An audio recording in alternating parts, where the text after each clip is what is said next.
We grew Limble to 30 million over the course of 6 years. We had a $450 million valuation. When preparation meets opportunity, that's when like you're lucky. The best way technically to progress and grow is through failing. You have something unique to offer the world, and it's your job to kind of find out what that is.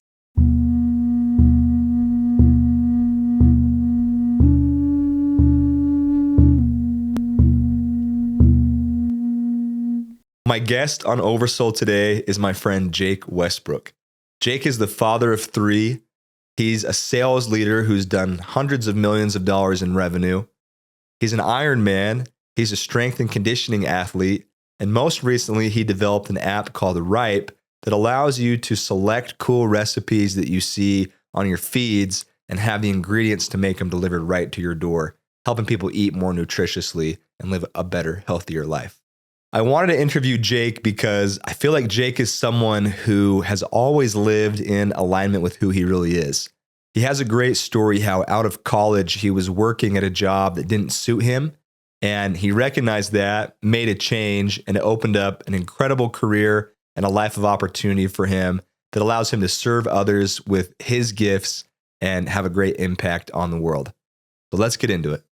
What was going on for you when you were at Boeing?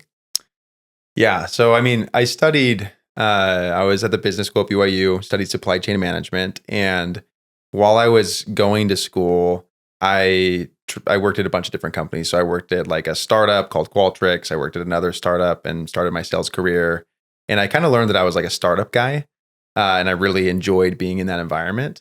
But the business school always wanted you to work for corporate America, and they wanted you to get big logos. And so every summer I'd leave for an internship with Hyundai and Boeing. And so anyways, I ended up deciding that I was going to go work for Boeing after school to give it like a shot. And so it's just me and my wife. We had gotten married like a year earlier. You already know this, right? But we pack our bags, we moved to Seattle.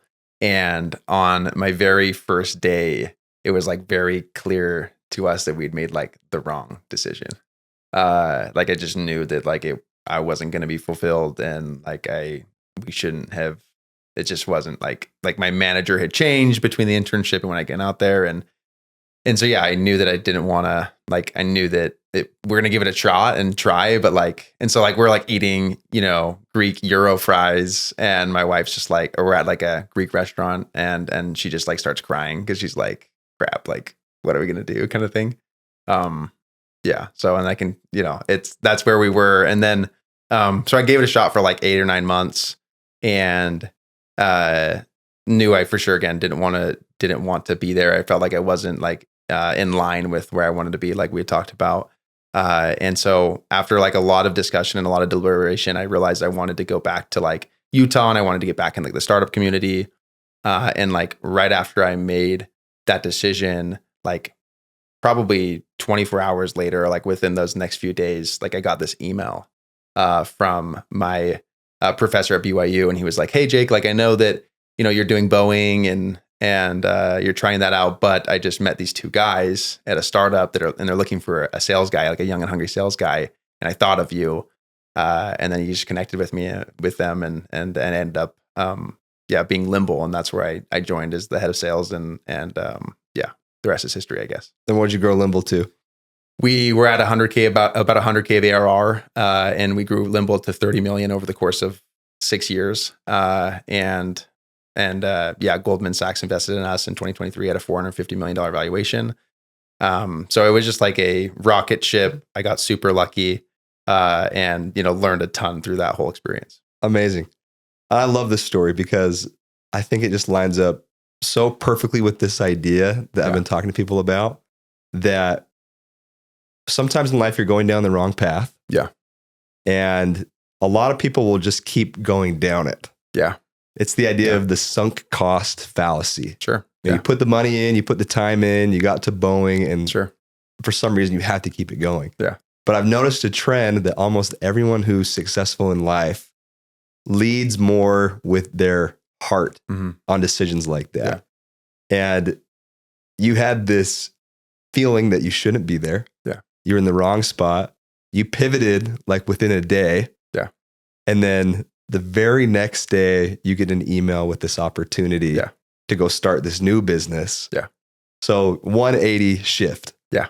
So what led you to think that you should take that job?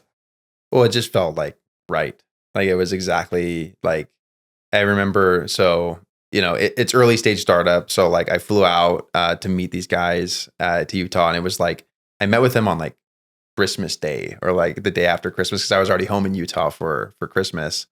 And it was like, there was like 3 feet of snow on the ground. And I'm like, my parents like, why are you driving to like this random podunk like basement in like Lehigh to meet these guys? And I met with them and just like, it just like the stars kind of like aligned. Like it felt like there was just chemistry there where like just it was so natural, right? Like Brian, was the typical like hoodie up like developer guy that like didn't want to like like do any sales or anything. And then Miguel was the other co-founder, and it just felt like we just like really connected, and it just felt like everything kind of lined up, and it was a perfect opportunity. What's also interesting is like, it didn't make it still easy, right? Because like I was moving back, Boeing then wanted me to pay them back like $10,000 for like the relocation and everything. And so it wasn't like easy, but like I just knew that if I waited any longer, that like the opportunity, like these types of opportunities, just like I would have missed the opportunity essentially. So yeah, that's how. That's amazing. Yeah. Truly amazing. Yeah. So when you were at Boeing, what was it within you that made you realize it was the wrong thing to do? I just felt like it was just kind of sucking like the life out of me. Like and not to say that, Boeing's a terrible place or whatever. Like there's a lot of people that maybe it lines up with what they want, right? If they want like great work-life balance and they like the benefits of a really large company and organization, and they want to, work a long time, build a 401k, that type of stuff. But for me, we've known each other for a long time. Like I'm pretty ambitious. Like I want to like control my own destiny. I want to like grab the bull by the horns. Like I don't mind working the extra hours and going the extra mile to like really make an impact and really drive results. And so just the people, and there's also the saying of like the people that you spend the most amount of time with is who you eventually become like, right? And I just, as I'm surrounding myself with people that have very different goals and visions for what they want out of their life, it was it just never felt like that was the place I wanted to be. Didn't align with you. No, it didn't. Energetically. Yeah. No, not at all. Yeah. Not at all. Like people were always, a mantra there was like, it always can wait till Monday. And for me, it was like, well, I want to do it today. And like, I wanted it done yesterday kind of thing. So it just wasn't we weren't aligned. That's cool. So you talk about it's, sucking out your energy. Yeah. You feel de-energized when you're there. Yeah. How did you recognize that it was draining you versus things that give you energy in your life? What's the difference that you noticed? I think it goes back to like, how will you define your life, right? And like, what does success look like for you? Because I think people need to make that decision early on, and it's okay if they don't know it immediately, but like I was really obsessive about finding that. And I think that at certain times in my life, success was being a really good athlete, or in school, maybe being a really good student or whatever. Right. But I realized that one thing I wanted to do is like reach this goal of like financial freedom. And because I felt like, the thing that dictates most people's lives is just like having to have a job and having to pay the bills and sometimes do things that they don't want to do or don't really feel like is in line with them. So I really wanted to like find a way and find a path to be able to kind of get out of that 9-to-5. And so as I evaluated different like opportunities to get out of that, I realized that I could, go into sales in general or, start my own business. And if it goes well, then financially it would enable me to be able to reach that point. Right. And so I think that, I studied lots of different books and kind of realized that like, this is the path that I wanted to go down. And at that point I knew that working at Boeing wasn't going to get me closer to my ultimate goal and my ultimate destination. So I knew that something had to change. Sure. That's amazing. Yeah. What point in your life did you realize that you had that goal of wanting to have that financial freedom in that regard? I mean, I realized became more cemented like right around like college and post college. But I would say like my whole life, my parents were they were really. I mean, we lived in Alpine and we had like a nice house, but like very, very frugal with like how we spent money. Very scarcity mindset. Like we always like money was a very big thing, right? And it was something that like we, like I remember like because my parents raised me to like pay myself through school and always have a job since I was 16. And I remember like in college, like, having to eat like the biggest bang for your buck, burrito at Taco Bell because it was like $1.89, but it would fill my stomach. And so like I would just live off of those basically, right? And I just remember feeling and like, you'd paid for all of your books, your tuition, your rent, and you'd have all these things, and all of a sudden you'd get like a medical bill that was out of the norm, and it was just like weigh you down. You're like, how am I supposed to like? And then people today, like everybody, like it's really hard for a lot of people to like make ends meet these days, right? And I remember feeling poor, and I remember like the feeling of that, and I was like, I don't ever want to be in this situation again. Like I remember like deeply like I want to do everything in my power to like not have to be in this position where, I'm just like feel poor. And there's like a quote, right? Like I've been a rich man and I've been a poor man, and I prefer rich every single time, and I think it's like Wolf of Wall Street or whatever. But I feel that though, like it's something that, just deeply I wanted to be able to provide for my family and be in a position that I didn't have to like feel that intense, like burden of like, I'm like hand tied to doing like a job I don't want to do type thing. Amazing. Yeah. Yeah. It makes a lot of sense. Yeah. It makes me think about how so many people are stuck in a scarcity mindset. Yeah.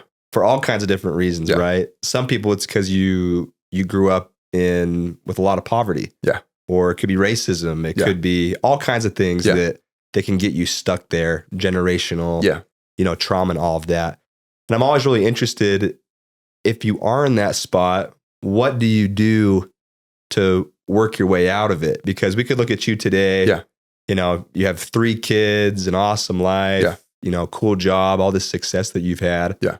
But what was it about your mentality that helped you get out of that bad spot and get to a good spot? And what can people do for themselves? Yeah, I think ultimately people have to accept and acknowledge that everybody goes through hard stuff, and people go through trauma and they have lots of hardships, right? And that doesn't like they can acknowledge and accept that there are hard things, right, that people go through, but ultimately you still are in charge of your own destiny, and like you still have a choice at the end of the day, right, to do like what you can with what you have. And I think that's just like really important, because like the victim mentality, or like just the victim mindset of like, because I'm this, I can't do that. Like that will get you nowhere, right? Focusing on what you don't have will get you nowhere, right? It's like, what do I have today? And then like, what can I, like working super hard to get out of it, right? I think even like, I think like poverty, for example, right? It's like, okay, like if you don't have the wealth that you want, if you don't have the money that you want right now today, which, a lot of people are in that same boat, then like, let's start making decisions, and like, let's start saving money. Like, let's start like, penny pinching. Let's really not like, let's have a good strategy there. And then also like, let's get a good job. And then like, let's do well at that job so that then I can get the next job and I can get better and improve, right? Like, it's like taking control of like your life. Nobody else is going to come save you. It's like your job. And that's empowering too. Like it should be empowering for people, right? That like they are in control of their own destiny, and like the life that they want to create is up to them. And that doesn't mean they're not going to have hard things, but like it's ultimately like their life. Right? I love that. Yeah. It makes me think about something I've been talking with people a lot, that sometimes we feel like the world is happening to us. Yeah. And we're expecting some kind of thing outside to come help us on the inside. Maybe it's something from the government change or business, economics, or whatever. That's a fool's errand. Yeah. It's never like that though, right? Yeah. And it always, I really truly believe that whatever is happening in our lives starts from what's inside of us. Yeah. In the beginning. So I love that idea that, we are empowered Yeah. We get to make the change. Yes. Just like you said. One thing it makes me think about too is you talk about the idea of getting a good job and working as hard as you can at it. Yeah. And I love the contrast in your life, how you were working this kind of supply chain type job at Boeing, and you recognize for yourself that did not line up with your own, Jake man energy. Yeah. And you had to go do this thing that you were naturally good at. Yeah. And I think everyone does better at their jobs when they're aligned with who they really are and what they're good at. Yeah. So I want to ask you, as you're going to make that change, how did you have the confidence to know, what you'd be good at? Yeah. And how do you track that back in your life to understand what your gifts really are? So there's this concept that I call rapid exposure. It's like what I'm doing with like my kids with sports, because I want to rapidly expose them to as many different kinds of sports as I can to see what they have a natural aptitude for and what they enjoy doing type thing, right? And I would recommend anybody that's like young in their career and like early on to like do that with their career and job too. Like if you get a job and you don't like it, like try a different job, try different things so that you can know like what you have this like natural aptitude for and like, or what you naturally kind of enjoy doing, because you have to kind of try before you buy in a lot of these situations. Right. And so part of the story that, that I left out, right, is so what enabled me to be able to get that job at Limble was that I had previous sales experience at a startup. And that was like while I was in school. And so here's like I'll try to make a long story really short, but I was working at a company called Filevine, and I was like the only part-time SDR there, and everybody else was full-time. And I was seeing a lot of success. And the funny thing is that they ended up laying off basically the whole sales team, which was, sad, I guess, because it was going so well. But I was leaving, and I was affected by that because I was leaving to Boeing 2 months later, and they knew that I was planning on leaving. During those 2 months, I had to decide what I wanted to do, and I wasn't going to just sit on like my laurels and not do anything. And so my professor, the one that introduced me to the guys, he had been talking about this software that he was building. And so I like pulled him aside one day and I was like, hey, I'm leaving in 2 months. I have nothing better to do. And I'm really, I've developed this skill of, setting appointments and doing some early stage sales stuff. Like, would you want me to set up appointments and like, do this for you? And he was like, I can't pay you hardly anything, but like, yeah, that'd be awesome.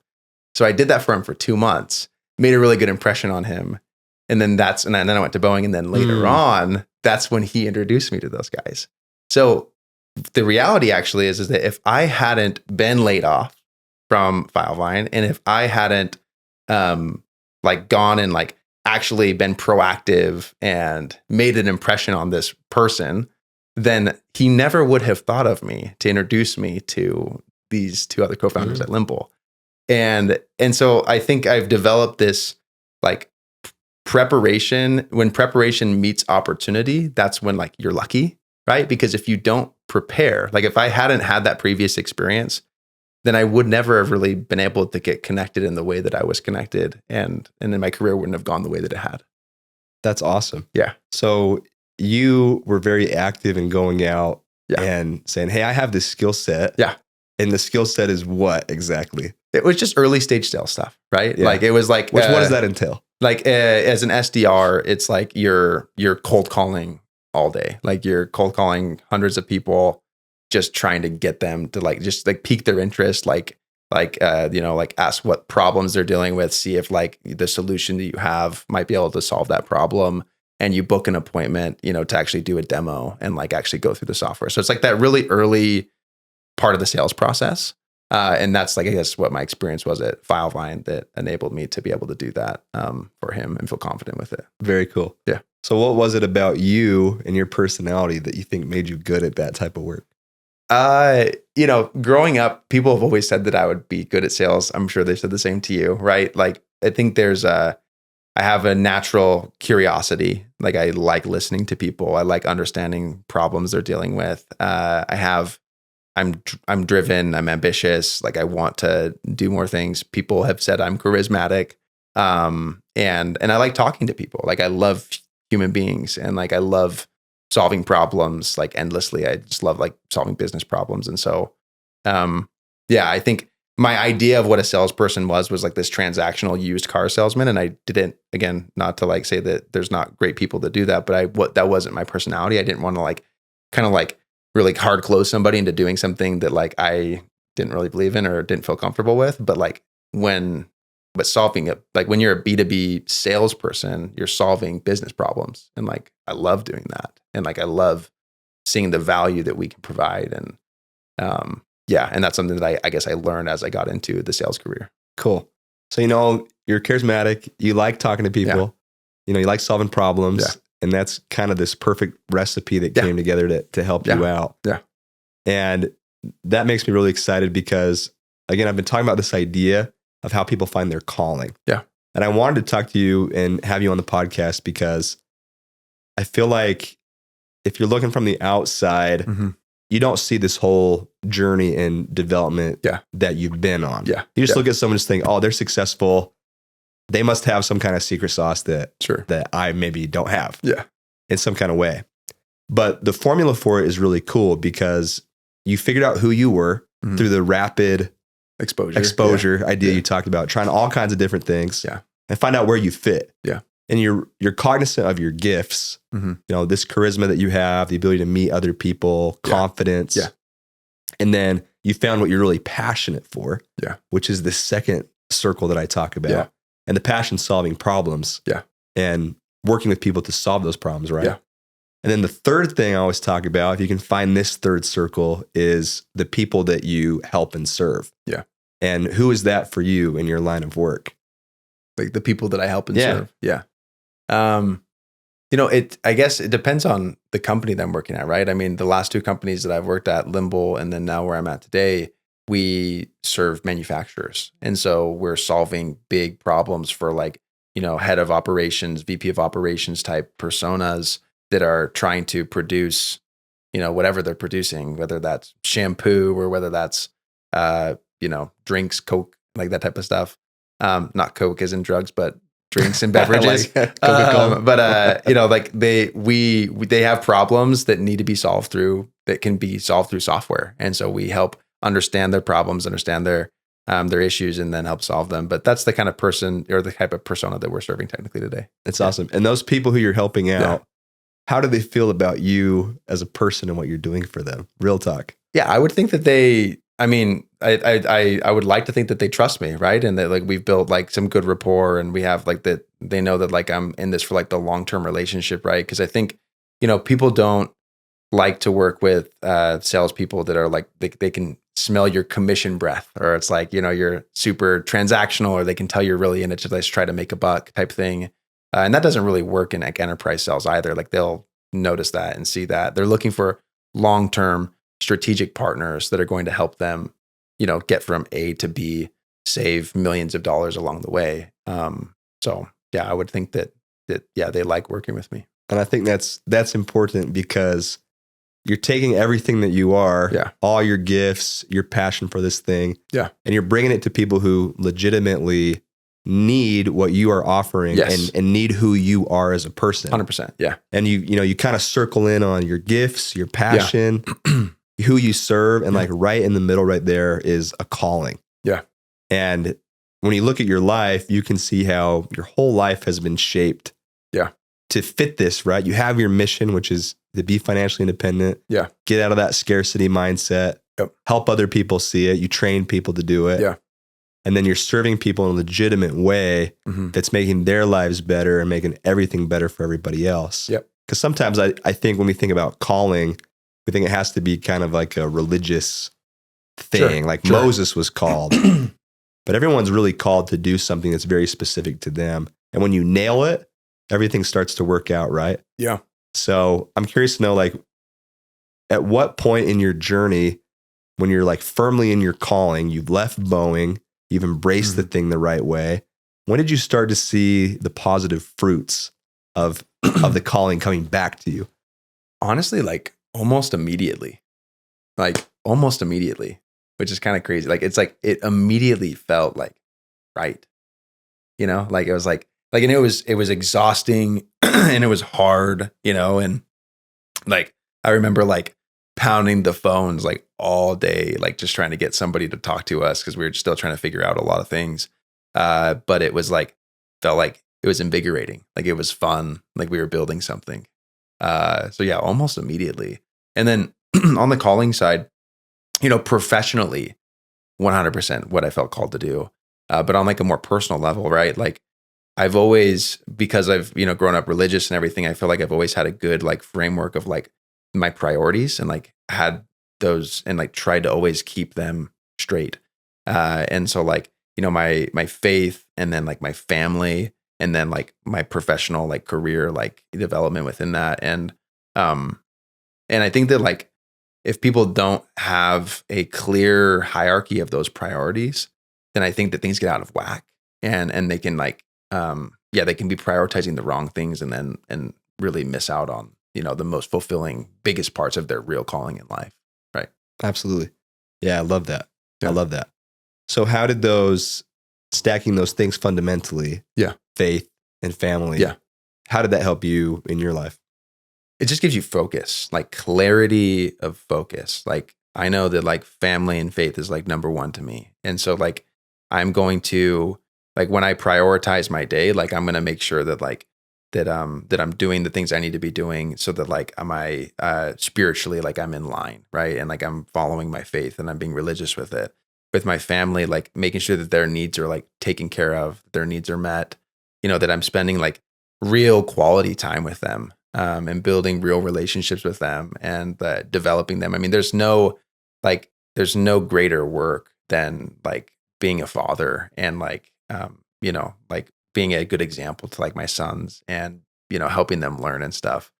And when and of course, like the family, like will make sacrifices for things in my career. Like there's, I've worked really long hours in the past. But like in the little moments that I have with them, like to make sure that I make the most of it.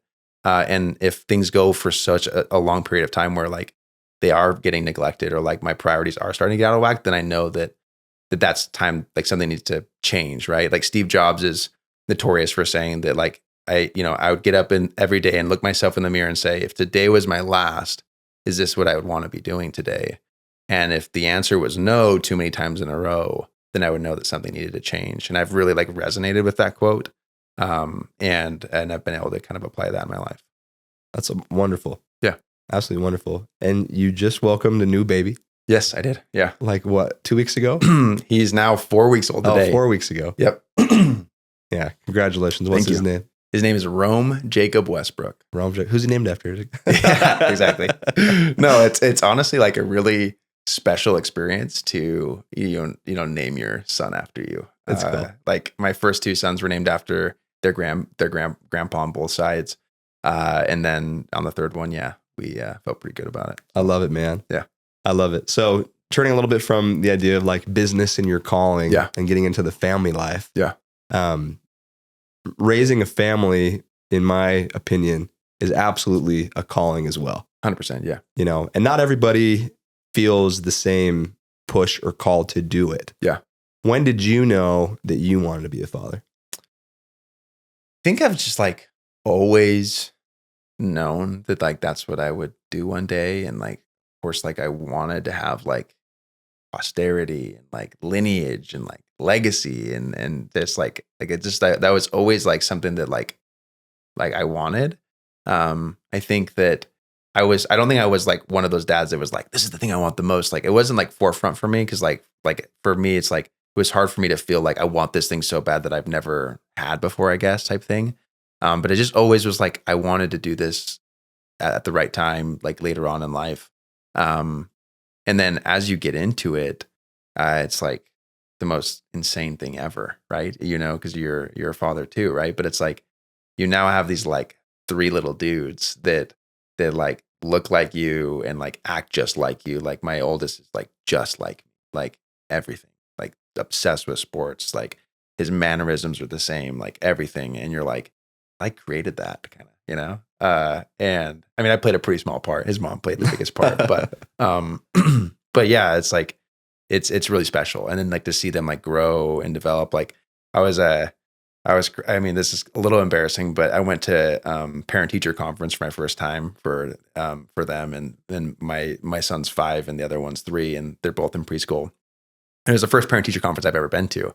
So you go and you sit on these like little tiny chairs, and their teacher tells you about them and like shows us some of their work, and like I was like tearing up, dude. Like a lot of it, I was like choking. I'm like, this is so embarrassing. So I'm like not gonna cry, but I'm like, okay, like tears are welling up a little bit. Like this, she comes and shows this picture of like, my oldest who drew our whole family and put like hearts above all of us and put like a pink heart on top of his mom because like that's her favorite color. And it's just like, yeah, it's like, it's pretty special. So sweet. Yeah, it's cool. So sweet. What was the most touching thing for you in that parent teacher conference? Like what struck you in that moment? Well, what struck me was 2 different things. So for my middle child, who's 3.5, like he's like a whirlwind and he's like nuts. I don't know if your second born is that at that age yet, that stage yet, right? But crazy, and he's wild, and he's like very different than me. At least at this point, right? It's a little early to call, but like he's like wild and like creative and like just like making messes all the time. But his teacher was like calling out how he's like super creative. And that was kind of like this moment where I was like, oh, like, cause like a lot of times we position him as like, he's nuts and he causes all these messes and he's always like, he can't listen or, stay within the lines type thing. And she's here like saying like, he's very like creative. Like he thinks like outside the box. And it's like, oh, like that's like a gift, and it's like, we should be like thinking a lot more like this, like he's a creator, like, and it's funny because like, and then so the next parent teacher conference when we went for my oldest son, he's like, she said that he like listens to a T, follows direction perfectly, like is like the best kid, like just progressing, helps all the other kids. But she says one thing he needs to work on is like, if he doesn't have direction, then he's like, I don't know what to do. Like she like has to give him clear, like, this is what I want you to do, and I'm trying to help him, like whatever. And then when we went home, I realized that like, yeah, they're like perfectly complementary for each other. Like they both kind of need what the other person has a little bit, like, and they can like, so like when they said, hey guys, go play outside. And my oldest was like, cause he needs the direction. He like needs us to like give him like a project or tell him specifically what to do or whatever. And then the youngest goes out and he's just like creating all these games and he's imagining all these different things. And I'm like, wow, like they both bring this like unique gift to the world, like this unique different like personalities. And like, yeah, so I think a lot of it was just like, it was just touching and special to see like them progressing and like what their little gifts and like what they're good at type thing. I love that, man. Yeah. I feel like that perspective you're talking about, how they all have their own gifts. Yeah, that's something I didn't really think that much about until I became a father as well. Yeah, and you really see from the time kids are born, like they really just come reprogrammed how they are. Yeah, it's nuts. Yeah. Yeah. And I always view that from a spiritual lens, that like they're just coming from somewhere down here. Yeah. And then we have this role to help them become the best that they can be, cultivate who they can be. Yeah. And I've tried to apply that same thinking to like all the people that you meet, even sitting across from you. Like I've known you my whole life. Yeah. Almost my whole life. Yeah. And you can see like all the seeds are there right from the beginning. Yeah, true. Yeah. And you can see how it starts to blossom and grow into an awesome life. Like I've always known you're outgoing. I've always known you're a good friend, always known you're ambitious. Yeah.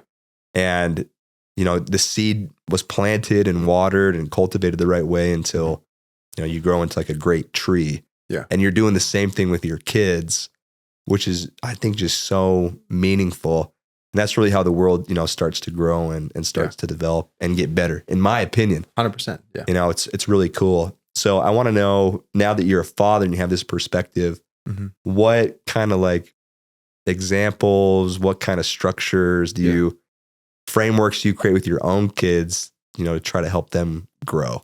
So, and this is kind of goes back a little bit to like, people trying to decide what career they want to go down and everything. I came across this, like, there's like a Japanese kind of framework. I'm sure you're familiar with it, right? Where it's like, you look at what are you good at naturally? What do you enjoy doing? And then what will somebody pay you to do? And like where that overlaps is essentially your dream job, or kind of like where the path you should go down, right? And so for them, for my kids, it's like I with through like rapid exposure and like, having them try a bunch of different things.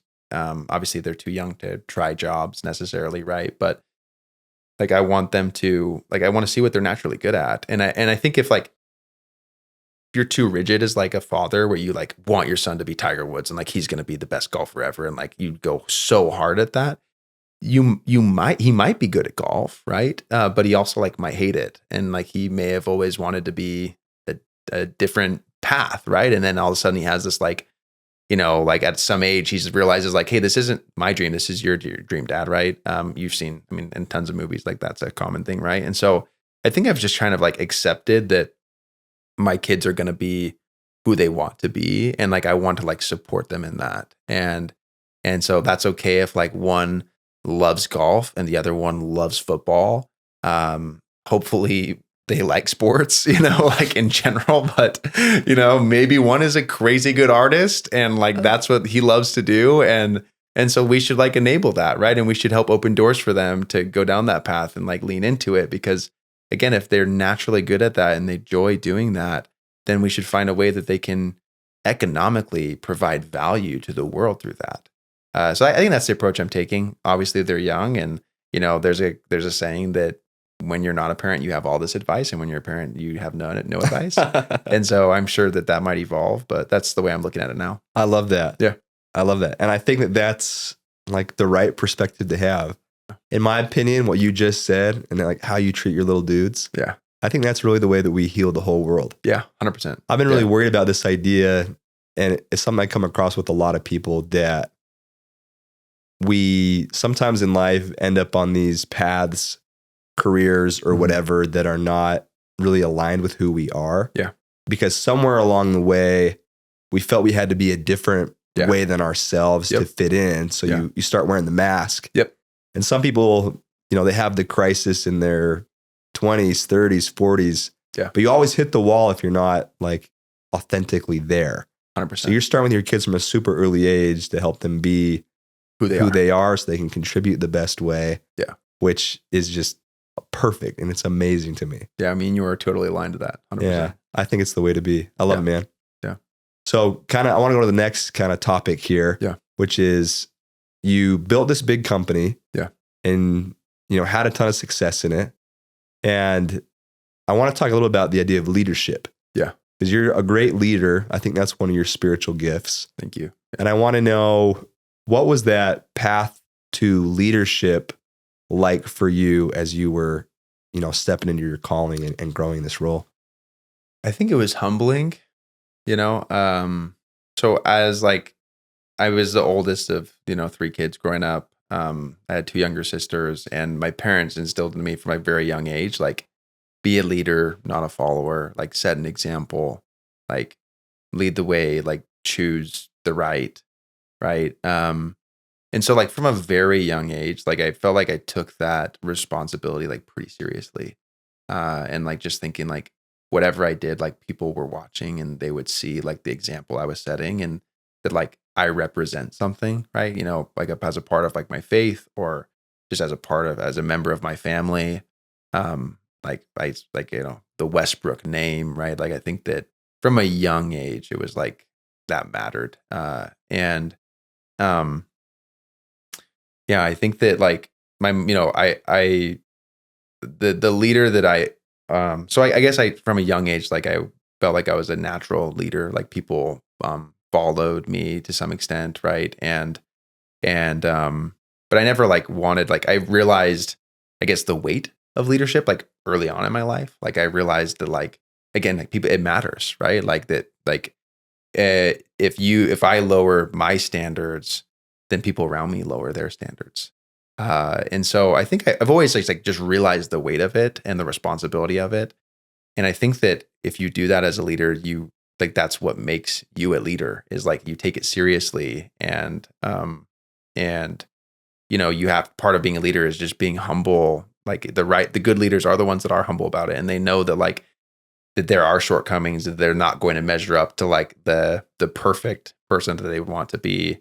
But yeah, so I joined as at Limble as, the first salesperson, which made me essentially the head of sales. We always made it that I needed to earn my stripes, right? And so like at every stage of the business, we'd always see like, hey, like, am I scaling with the business? Am I the right, sales leader or head of sales today, go and what we need, a year from now, 2 years from now. And unfortunately, like I was able to scale with the company. But yeah, it was a lot of like, no ego, right? Like it was like, if I was trying to like some immature leaders will try to hire people that are like, A players hire B players hire C players because they don't want to be like threatened. But the real growth mindset is like, no, you want to hire people that are better than you. You want to surround yourself with people that are like more experienced than you so they can augment, what you're missing. Right. And so that was the mantra that I tried to take. And so if you looked at my organization and at the end of my time there at Limbo, I had a 70-person org, right. That rolled up under me, and all of the directors that I had were all people that had experience that like I didn't have, right? They had like very traditional experience, or they had a lot longer tenure, and they could kind of offload some of that experience and lessons learned to me. And I think that's what enabled me to be really successful as we scaled is like having those people around me and provide guidance around my blind spots. And I think that's part of like how you be a good leader. I love that. Yeah. I love that. It makes me think that, sometimes in life we can look at people who've had some success, yeah, or who are leaders in some kind of way. Yeah. And it's kind of a cop out to be like, oh, they're prideful, or they're, so into themselves or something like that. But I think when you drill down to, in my opinion, most anybody who is making a big change or doing something cool in a leadership position always comes down to humility. Yeah. 100%. Yeah. Right. You can't go that far without some serious humility, 100%. or eventually you're just going to crash out. 100%. And that's one thing that I've always really admired about you, is that I think that you are one of the most humble people that I know. And I mean that sincerely. Thank you. Yeah. And I mean that because I think what makes you so humble, and part of why you've always been such a good friend, is that you truly always want to see other people succeed and do well. Yeah. You have never been threatened by anybody else's success around you. Sure.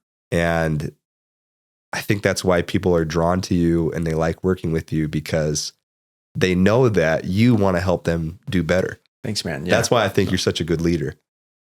Well, I really appreciate that compliment. And, I hope I can continue to live up to it. But yeah, I think it was kind of funny. Nobody likes pompous, arrogant people. And I think one thing that people need to like realize too is that your success or their success doesn't take anything away. Like the world is big, it's massive. Like in very small areas, like if you're trying to like buy a house and you're competing against one person and there's only this one particular house, like, like you can lose and there's competition there, but like the world is vast. Everyone's playing a different game. Everybody defines success differently, and it doesn't take anything away from you when other people succeed in that. And you just need to be like cheering people on and be happy for them, because reality is like even in the most selfish way, only cheering people on ultimately still helps you. Like it like keeps the right mindset. And then like if you're helping somebody along the way, like they're going to return the favor too, like selfishly looking at it. Right. And I don't know. I guess, again, unfortunately for me, because of my faith, like humility is something that I've always grown up valuing. But I think that if people don't have that, I don't know if people value humility the same. And I don't know if, but I think like if you're not always willing to admit that you're wrong and like that you've made mistakes and that you need that, like your current whole, held beliefs and opinions can't be challenged and may not be perfect, right? Like then how do you grow and how do you develop and how do you get better at stuff? Yeah. Absolutely. Yeah. I think it's awesome. Cool, man. Yeah. And the other idea that I've been sharing a lot recently is the idea that we're all connected. Yeah. 100%. We're in this huge web, and you just talked about it. When you cheer somebody else on, you want them to succeed. Yeah. Like it's all coming back to you in some way or another. Yeah. And I think about it because it's not that idea of scarcity. It's abundance. Like you said, the world's big. You might be bidding on one house, but there's a lot of houses. Yeah. You can buy. There are, right? It's very unique that you can't, But we're all part of this network. Yeah. And when you're being you, when you're really being aligned with who you are and your gifts, and you're in your calling, you're not threatened by other people and what they're doing. No. Because like, hey, the energy is going to come through me. It's going to pass out. It's going to come back. And all the wealth and abundance, just like you said, like being humble is one of the most selfish things you can do. Yeah, it is. It's kind of ironic, isn't it? Yeah. Yeah. It is, yeah. It all starts to come back around, which is just awesome. Yeah. What are the ways that you were able to develop other people within your organization? And what advice do you have to someone, trying to make their way in the game? Yeah. So early on, because I didn't have like the traditional background and I was really young to be leading a high growth SaaS company, I couldn't really bring, a ton of experience to it or leverage as much of that. And so my commitment to people though was a genuine like interest and a genuine care of like them and helping them be successful. And so, I mean, I read like probably every sales book that ever existed. Like I put in like the hours to make sure like I knew all of the methodologies, all of the frameworks, like all of the information. And then we just like co-collaborated and built and progressed and learned together. And so I think people, and then when like I said, as we scaled, I would bring on people that like did have traditional background that could augment me and help me like and challenge me in certain ways and whatnot. But I think that like that's what typically matters most is like, does your leader genuinely care about you being successful? Right. And are they committed to like helping you learn the ropes, like figure out problems together, like learn how to grow and develop, and like actually being direct and forthcoming with like feedback and like taking the actual time, right? Taking time out of the day to actually like develop and like learn certain things and train on certain things. And I think those are like some of the main things that like really matter. And actually, I want to circle back. Come back to this because I just thought of a good example. So one of early on, we were trying to hire like SDRs at Limble, and we took a chance on this girl that was working at Chick-fil-A beforehand. She had no like sales experience, but she had like you could tell she was super driven, like had a good work ethic, everything else. And she came on board and she became the best SDR and the best salesperson that like we ever had. And she eventually became like a sales manager. And she attributes some of it to like, us, like, me working with her and like help develop her and everything. But really it was like her drive and then me just like providing opportunities for her to like be able to continue to succeed and grow and get better. And like, she was so coachable and everything. So I just wanted to share that one example because she even today, she's like just phenomenal and she's like done so much. And when we look back to, where she started, just working at Chick-fil-A to now where she's at today, it's like pretty crazy. But yeah, the question that you asked, I think was around challenges, right? One of the main challenges that I ran into, just like typical challenges of like building a business, right? Is like just finding product market fit, like who are we really going to be selling to? Where are we going to be able to actually provide value to them? And I think that just having like a pretty optimistic and growth mindset on like, okay, like I can't tell you how many deals that like I'd have early on in the days that the customer would be like, they wanted to buy, but like we didn't have everything they needed. And so I'd bring that to like our CEO and be like, hey, like if we can build this one little thing, then like I can get you money and we can close the deal type thing. And so that's the kind of sales leader you need like early on to be able to grow. But I would say that there's just pretty typical challenges. Yeah, that's awesome. Yeah. Did you have any personal doubts along the way? Tons. Yeah. Tell us about it. Because I mean, you look at you're like, man, he nailed it. Yeah. But we don't see the growth. Yeah, dude, like self-doubt 100%. Tell us about it, man. Yeah, self-doubt was like always there. That's what's funny is like when you're following your calling, that doesn't change. That doesn't mean that self-doubt doesn't exist. Maybe it's more there. Yeah, 100%. Like it felt totally right. Felt like I was doing a good job. I was adding value. Like we were scaling the business. Like we were hitting our numbers. But yeah, like the monkey on your back is like always there. It's like, you've never done this before. You're like, yep, that was just a fluke. Like last year was just a fluke. 2 years now, it's been just a fluke. Like 3 years in a row. Yep. Like, and it's like still there. It's like always there. But I think, as you continue to just go down that path and like continue to hit certain success metrics and like actually fulfill like things are going really well, and you're learning and you're being like adaptable and you're being humble. I feel like you give like less attention to the monkey on your back.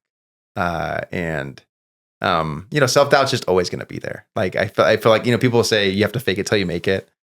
I think there's truth to that. You're never like, if you look at there's a pretty common joke these days where you look at like a job description and they want like 20 years of this and like 15 years of that and like this and this and this and this. And it's like a laundry list. And it's like, cool, like go and find that person. Like doubt you'll find them, And, but I think people doubt themselves and they're like I don't have all of those things. It's like a massive laundry list of like these perfect things, but like I can come in and I can get the job done, which I think matters, right? And so, I think that self-doubt is just something that plagues everybody, and you're naturally going to run into that if you're stepping outside of the comfort zone, right? It's uncomfortable there for a reason. So amazing. Yeah. It makes me think about this quote that I heard the other day that says, God calls people who aren't ready. Yeah. That's like the whole point. Sure. And I think it's because it's for our own growth and development, right? Yeah. So you talk about the idea of, stepping into the unknown, stepping into faith. Yeah. And how you don't always see the road ahead of you that clearly. Yeah. What advice do you have to someone who's maybe, has this inkling of what they want to do or the direction they should go, but might feel hesitant or fearful to step into that unknown? Yeah, I think there's a talk, right, that gives the analogy of you're in like fog and you may not be able to see like 3 or 4 steps in front of you, but you can at least see like 1 step in front of you. And that's really all you need to do is like take that next step, right? And just like 1 step after another, right? And people give the analogy of like go all in on everything, and it's like you do need to go all in, but it's still like just you might not have all the answers today, right? And like I guess I'm giving too many Steve Jobs quotes today, but there's another Steve Jobs quote, right? That's like, you can't connect the dots looking forward, only backwards. And so there'll be plenty of times like that I'll be going through stuff like today that I'm like, what? Like this is the most bizarre thing ever. It's annoying. It's like bothersome. It's challenging, whatever. And then you look back and you're like, oh, that's like that connected to that, right? And like I learned something from that. And so I think that the best advice I'd give somebody is just like take that next step, just like one foot after another. And it's scary, and like you're going after, you're making sacrifices and you're trying something new and you're uncomfortable and there's self-doubt, but like you just keep on stepping into the abyss little by little, and then like you might get a little bit more clarity with each step. And then also realize like life is long. People make career changes all the time. They bounce back and forth. It's long. Like you can, there is not like, there's this concept of failure. There's terminal failure, right?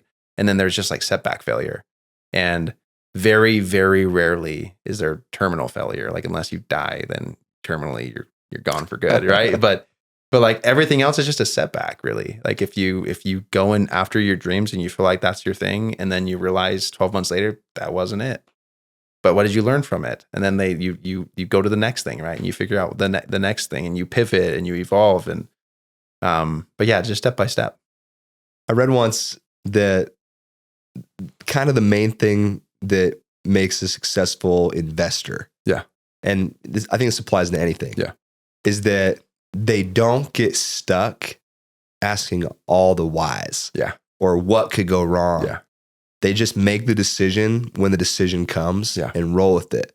Because there are some personality types, I think I'm maybe this kind of way, is you're really afraid of everything that can go wrong, and you're scared of making the wrong decision. But you talked about the idea that there's no such thing as failure.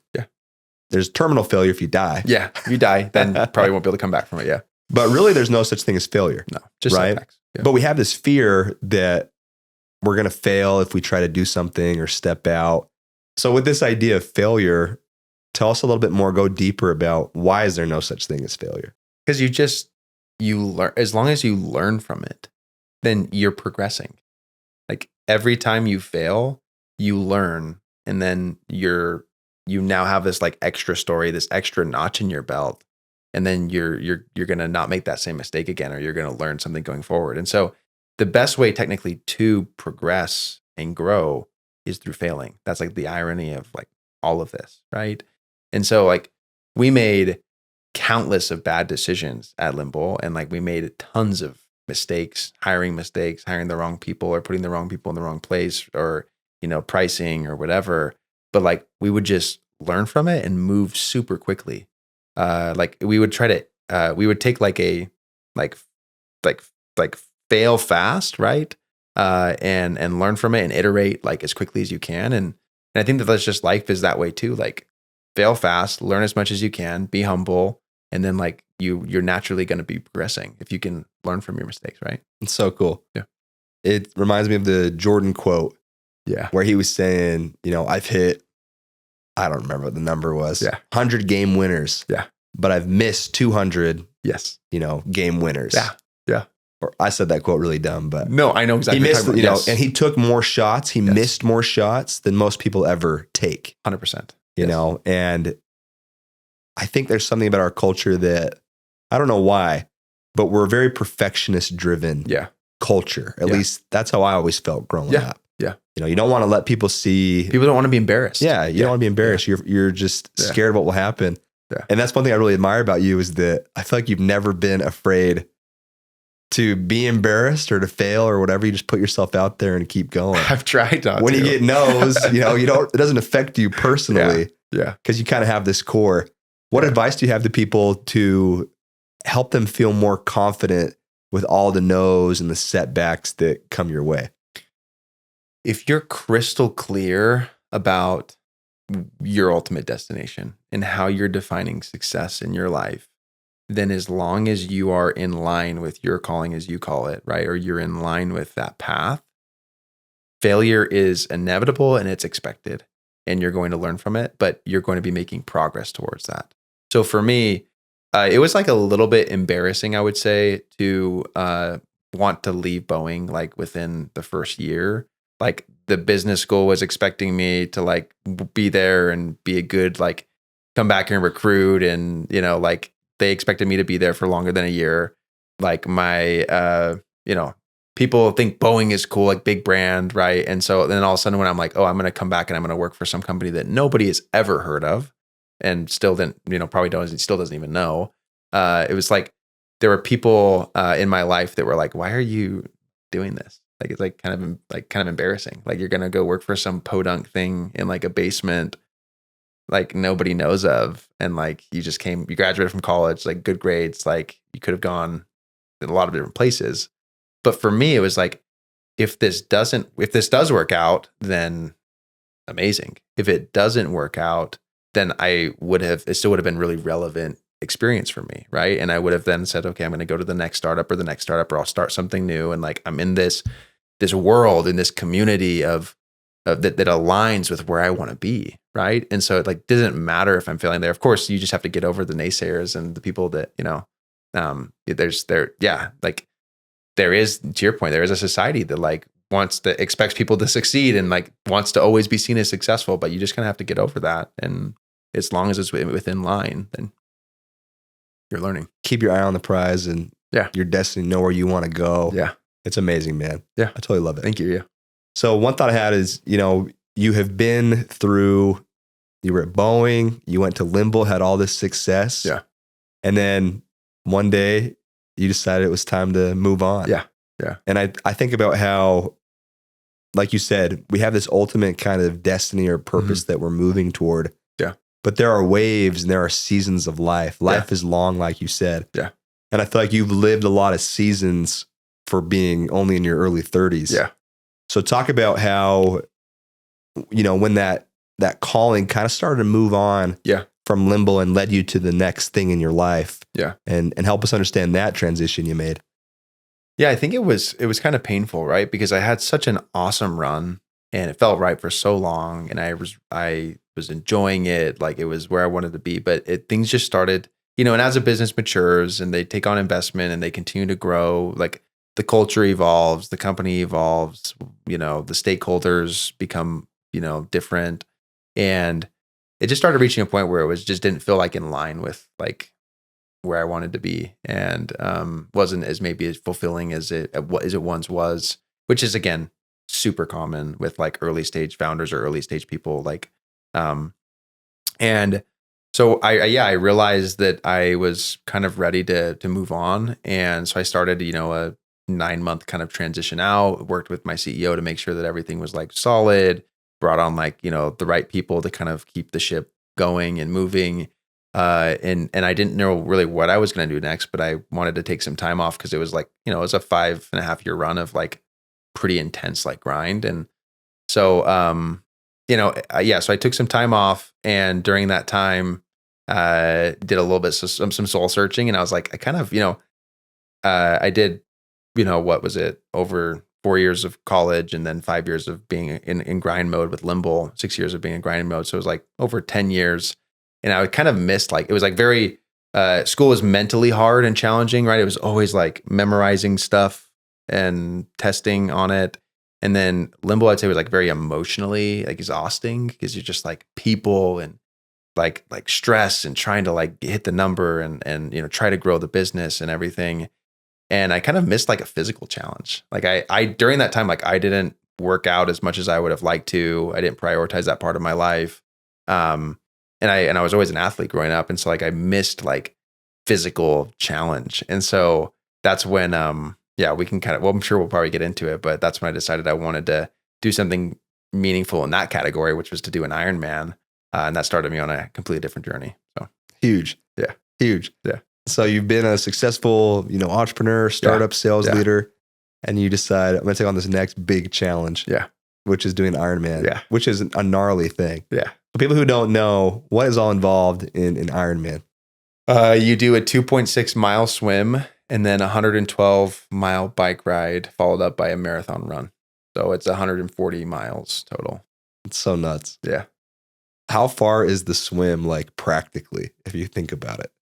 I don't even know if I know that. 2.6 miles? Yeah, but like, what's the equivalent of that swimming? Is it like swimming across Utah Lake, or do you even know? Honestly, I'd have to look. That'd be It's interesting. super far. It is far. I mean, you're in the water for like over an hour and a half, just swimming. And when I did, so I did the Ironman in Panama City Beach, Florida, which was a really cool experience. And the pier that they have, the pier goes out like a little over a mile. And so it was 2 laps where you'd literally swim all the way out and around the pier, back to the beach, and then do one more lap all the way down out on the pier and then back. So yeah, it's a long time. It's a long swim. That's so sweet. Yeah. I mean, all of it's long, but yeah, the swim to me just feels like it goes by fast because never. the swim is like, an hour and a half out of your like 13 hours that you're going to be doing stuff. So it goes actually pretty fast, but some people really struggle with the swim. It's really scary for them to, be like in open waters for like a long time. Wow. Yeah. Okay. So let's get into like the mentality of doing this Ironman race, because it is a gnarly buildup. Yeah.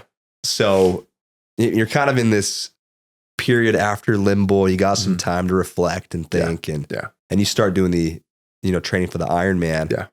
So what did you have to change about your mentality and your lifestyle to be able to go do a big race like this? During this time, I was like, okay, like, because before, what I defined as success was like always like driving at financial freedom, make tons of money, like, growing my career, grow the business, like really professionally focused. Now I was shifting that to be like, okay, it's now going to be focused on physically, right? Like putting my body through like some super intense stuff and see how far I could go from a physical standpoint. And so what was interesting is like how I even got into it was I did my uncle invited me to do like a sprint triathlon, which is the smallest distance. It's like a half-mile swim, a 12-mile bike ride, and then like a 5K at the end. So like I was like, oh yeah, this is gonna be super easy. Like I got this. And I went and did it, and I was like out of breath, and like my like younger cousins were like beating me at the end of it, and I was like, okay, I'm gonna train for this, and I'm gonna do way better. So then I did an Olympic, which was double the distance. And then I was like, okay, I'm on this path now. I probably need to do I want to do an Ironman, and so I did a half Ironman, and then that's when I ended up doing the full, and it became a whole training. It was a year-long kind of journey. So You make it sound like it wasn't that big a deal. It was fine. Like it was just like, it was like, I did so bad on like the sprint and I was like, I got to do it at least. I got to do better on like the Olympic. And so I trained for it, did like a little bit better. And then at that point I was like, this is just the path I'm on. Like I've got like, now I'm going to do the half Ironman. And then once I did the half Ironman, I was like, yeah, I did an Ironman. And everyone's like, but it was just a half, right? And I was like, all right, fine. I'm doing the full. And so I signed up for the full and trained for it. So, I think to do something like this, it's physically, mentally, emotionally, so strenuous. Endurance is, 100% endurance athlete. What did you have to change about like your systems in life to be able to do it? Yeah. Because it takes more than just, sheer willpower. Yes. Yeah. I mean, fortunately for me, because I was financially able to take some time off, I basically replaced all the time that I was working with training for my Ironman, right? Whereas other people in life, if they're trying to do an Ironman while they're working like 60-hour work weeks, there's going to have to be some trade-off, right? And that's going to be a debit to their personal time or family time, or a debit to their work time. Maybe they can't work as many hours, right? So that's really hard to balance, because endurance training is like long. Like at the end of my training for my Ironman, like I was training for like 4 to 5 hours a day. Like I would go on like a 3-hour, 4-hour bike ride and then come back and run for 2 hours. And it's like 6 hours, like that, out of like an 8-hour workday. Right. I had to change my diet, right? All of a sudden, like nutrition really, really mattered. Because if I didn't have like enough carbs, then like I would have no energy to run that far or go that distance. And then endurance is just like hard in general, because you have like, it's a lot of like time. It's a lot of time, like 4 or 6 hours a day of just like training on the body. It was a lot. And fortunately I had like some good support from like my wife and everything. And I had time because I wasn't working. And so I was able to put the time into it. But yeah, it was nuts. What do you do when, some kind of challenge comes up that inhibited your ability to train for your Ironman? How did you kind of manage all that? You just have to be disciplined. And this is like everything in life too, right? Like you have to learn how to be disciplined. Like if you aren't disciplined in the things that actually matter, then your life becomes chaos and you're disciplined in nothing. It's actually like being disciplined is like the easier way. Because if you try to live a life that has none of it, it's like a disaster. So I always like would try to like, I have like my training that was every single, like I had a training plan. I just was on ChatGPT, made a training plan, stick to the training plan. I wasn't perfect at it because I'm not, right? And there would be times I deviate, or there'd be times that the weather was great and I wanted to go golfing. And so I would do that and then, do like a not as good training for the day. But I think that most of the battle was like just staying healthy, honestly. Like when you're putting that many miles on your body, things start to like inevitably break. And that's why they really, if you're trying to train for that distance, like they want you to train over a long period of time, because your body needs to get used to that kind of training. So I started like dealing with like little things here and there of like little like, foot injuries and like that type of stuff that most people will run into. But I think the easiest thing, and I think where you're getting at, is like people that want to do long distance running, or they want to sign up for like an event, they can't just keep on like waiting for this ideal time to do it. They just need to like book it. They just need to like buy it, put the money down, and then they're committed. And you're like, I know this date is coming no matter what. So like, I've got to prepare for it. Otherwise, like I'm not going to be able to do it, type thing. Right. So I think that helped a lot. It's just like, I already spent like $2,000 on the Ironman, like just admission. I'm like, I'm going to have to go. So like, I'm locked in. Right. That's so sweet that you did it. Yeah, it was cool, man. You talk about this idea of discipline. Yeah. And that's huge. Yeah. Like if we're going to go somewhere in life, if we want to achieve what we want to achieve, be who we're meant to be. Yeah. It requires a lot of discipline. Yeah. And I think it's easy for people to just say, you need to be disciplined. Yeah. But what does that mean? What does discipline mean for you? And how did it help you in this journey? I think again, it goes back, like, this is why it goes back to like the list of priorities, right? It's like, where do you want to go? Like, who do you want to be? What's most important in your life? What's your framework for that? And then your life needs to follow that, right?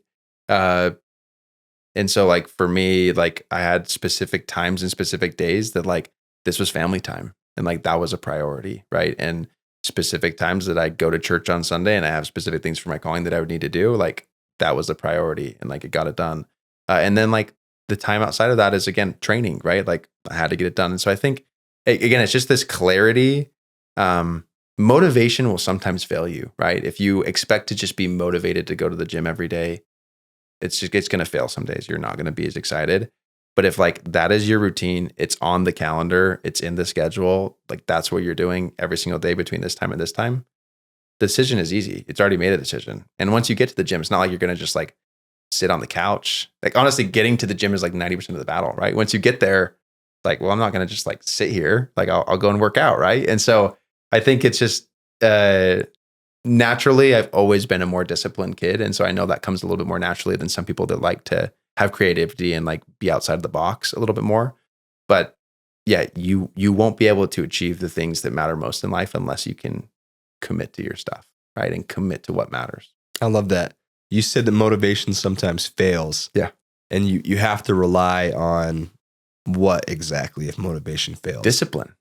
Right? Like if you don't, because you won't, if you wake up every day and like trying to just do the things you're supposed to be doing without like, like just hoping you'll feel good and want to do those things, it's just not going to happen. Life's going to get in the way, but you have to like be committed. You got to buy the plane ticket. You've got to book the, purchase the Ironman submission thing. Like you've got to be like locked in.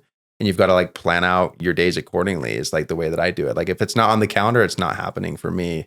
And so like me and my wife, like we have like a calendar and we collaborate off that. And like, this is the time, like this is my routine. Like this is the stuff that I do every day. And yeah, I think that's. And then it ends up happening. Yeah. And it ends up happening. And that's how it moves the ball forward, right? Yeah. Cool. I love it. So let's go to like your actual Ironman race. Yeah. When you're really racing it. Yeah. What was that experience like? Emotionally, physically, mentally? Dude, this is crazy. So it had never crossed my mind that I like wouldn't finish. Right. Like I was like I never even consider that. Like, yep, I get there, I do the Ironman, like I'm done. And as I'm getting into it, like I clearly didn't prepare enough. Like I mean, we're talking today as if I'm like this like flawless, like always disciplined, always whatever. Like I'm not. Like there were like the longest bike ride I went on was like I think like 4 hours or so. I think it was like 70 miles because it's really hard to get a 100-mile ride in Utah, like without, whatever. And so like I was like pretty, so I get to the race and I do the swimmingly. It was great. And I jump on the bike and 112 miles is like a very long time. And my butt is killing me. Cause again, the longest ride I had done was like 3.5, 4 hours. Didn't train as well as I should have, clearly. Right. And like, I'm like dying. And like, I finally finished the thing and I started like, okay, I'm going to run a marathon now. And I hadn't ever run a marathon before. I think the longest run I had done was like 18 miles or something. And I started running the marathon and I'm like hobbling around because like my butt's so sore. I'm super tired. And I'm like, I don't know, like my body was feeling bad. Like it was not doing good. And I'm like, I finally get to like mile 6 and I'm like, okay, like I'm 6 miles. And then I like, as I'm coming to like, I'm at like a mile, I think 11. And I'm like, dude, I don't know if I'm going to be able to do this thing. And all of a sudden I start passing people and they're talking and they're like, yeah, this is like my 3rd time trying it. Like didn't finish the first 2 times. And there's like 2 or 3 people that I meet. I'm like, oh my gosh, like people like don't finish these things, right? Like there's a huge amount of people that don't finish. And I'm like, that's never been in my vocabulary, is like not finishing this. And I'm like, I did not just like book the flight, spend like $2,000, $3,000 to come here with my wife, like take all this time away and like not finish the race. Like I would have been really embarrassed, like we were talking about. And so yeah, I'm just committed, but I got kind of emotional. I like the halfway through because I was like, I don't know how I'm gonna like do this, like another half marathon. But like I have to. Like no way I'm not going to. Then I started worrying like, okay, like, but there's at some point they cut it off, like at like the, whatever. Anyways, I just hobbled my way all the way through. End up finishing, you run through, it's like you're on the red carpet. There's like all these lights there. You're saying that you're an Ironman. Like, it's like, I got, this picture that's just like the best, like you just cross that. It just feels like amazing, right? Completed 140 miles, right? And you have your medal. And then so it's just me and my wife, and she's like giving me a hug, and we're sitting down, and I just like start bawling, like, and it wasn't like bawling and crying, like for like my body hurt, because it did really bad. But it was like, I think it was just emotionally like the end of a journey, the completion of a really long, tough journey, an accomplishment, the feeling and sense of accomplishment. And like, also like the fear that I had, that I was like, holy cow, like I might not finish this thing. And like the gratitude that like I did. Yeah, it was kind of a special moment. So yeah. I love that, man. Yeah. I can totally picture it. Yeah. Well, it's like, we don't cry a lot as men or whatever, but it was just fun to just let all the emotions in. Oh man. Yeah. It's great. You earned it. Yeah. It was cool. You totally earned it. Yeah. As you're talking about that, it's making me think that, man, an Ironman is such like a metaphor for life. Oh yeah. Oh yeah. What did you learn about the journey of life from the journey of your Ironman? Oh man. Well, I had a lot of time to think about it, because you're training for endless amounts of hours, but man, it's like, I think you start to learn like preparation, like everything, like like I would have people passing me in the Ironman that like, I looked super fit, and that'd be this person that's like super doesn't look very fit, and they're like passing me and like beating me in the Ironman. They prepared more, like they put in more hours. They were more diligent. They probably trained over like 3 years. This is like a 3-year long commitment. This is, for me, was only like over a year period. They were more prepared. And so I think one thing I learned from it is like preparation is just key to life. And that goes back to like, you're lucky, right? Preparation with plus opportunity equals lucky, right? Like you cannot be lucky in life if you don't prepare and put yourself in positions where you can actually be lucky, right? If you want to, I guess, win big in Vegas, but you never go to Vegas, you will never win big in Vegas, right? And I don't support gambling, but so I think preparation was one of the big things I learned. Discipline, again, another thing, like another just like reminder of like, you're not going to achieve anything, and you're not going to get where you want to go unless you're disciplined in doing that and putting in the inputs that you need to be successful. I also just say I learned how your body's obviously on one hand so capable of doing incredible things, but on the other hand, it's like you have shortcomings and you have weaknesses, and like your body is like, yeah, like there's like, it's going to go through a lot, and like, yeah, there's going to be times that like you break your foot and like you're not going to be able to do the race, right? And so I think, and that's just in life as well, is like you do have setbacks that you either had control over and made the wrong decision, or you didn't have control over and just a really, really bad thing happened to you. And you just have to continue to deal with that and move forward on it. And fortunately for me, I didn't have any like serious injuries during the training process. But yeah, like there were definitely setbacks along the way. And then you'd get like sick, you get a cold for a week, it'd feel like you'd throw the whole progress out the window, and then you'd be like restarting. And yeah, there's setbacks all along the way. It's well said, man. Yeah. Really well said. So a lot of people in life, they are, we're not prioritizing our physical health. Yeah. Yeah. Yeah. You did an Ironman, which is like the peak. It's kind of like the pinnacle, right? Yeah. I feel like the pinnacle of like, yeah, you made endurance it. stuff. And you've always been an athlete. You've always been, in shape. But I want to talk about, the example that you have to people who are just starting out their fitness journey. Like they're not doing an Ironman, but maybe they're taking their first run or going to the gym for the first time. Yeah. What advice do you have to someone who's just starting out? Well, I think that the thing that matters honestly most in life, and people, there's a saying, it goes, I'm probably going to butcher it, but there's something like the irony of man is that they spend all of their time they spend all of their time and resources, or no, they spend all their time like working to make money that then they can, while they're neglecting their health, that then they can all spend all of those resources then trying to improve their health later on in life. And I know I just butchered that, but health is like number one. Like you have all of these things that you want to do in life, but if you're sick, then you only care about one thing, and that's getting healthy again. And so people learn in life, and hopefully not too late in life, that like health really does matter, and what you put into your body actually does matter, and how you take care of it, and like, going to the gym and working out. So I think hopefully people can see that stuff actually matters. And then once you have like enough, like, okay, I know that health matters, then it's just taking baby steps, right? Like depending on where you're at in your health journey, a lot of times like 80 to 90% of it is just diet. Like I need to just eat better, right? And that doesn't mean you can't ever eat treats. That doesn't mean you can't, eat the food you want to eat, but it just means that like you just need to like buckle down a little bit more on that, right? And if you do, then again, you won't, like obesity is like what I think the rates are like 60% of people are like obese right now, right? And it's not just like overweight, that's obese. And the health problems that come with that are like significant. It's a huge problem. And so there's clearly good reason to be healthy. But I just say like baby steps first, like come up with stuff that's like, that you can actually commit to and like stick with, like really extreme diets that last like a month. Probably not the thing you should do, right? Like just find like little baby steps. And for some people that might just be getting into a routine of actually working out, or, just not eating after 7 p.m. and that type of stuff.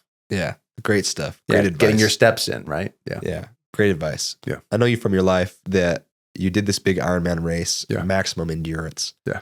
And then you did a big pivot afterward. Yeah. To change your body even more. Yeah. Through weightlifting. Yeah. Yeah. So talk about that transition and what that next journey was like for you. Yeah. So I was still really focused on this physical challenge stuff. I was just really enjoying being able to like focus on like physical challenges that weren't mentally draining and emotionally hard, like the other challenges were. And so at the end of my Ironman journey, I was like the really skinny, like stick dude.